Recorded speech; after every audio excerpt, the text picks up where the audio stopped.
देवमुनिप्रवरार्चितलिङ्गं कामदहन करुणाकरलिङ्गम्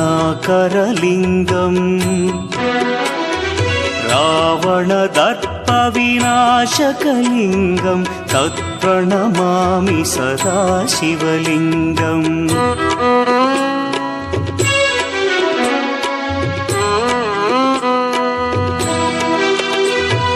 सर्वसुगन्धसुलेपितलिङ्गं बुद्धिविवर्धनकारणलिङ्गं सिद्धसुरासुरवन्दितलिङ्गं तत्प्रणमामि सदा शिवलिङ्गं कनकमहामणिभूषितलिङ्गं फणिपतिवेष्टितशोभितलिङ्गम्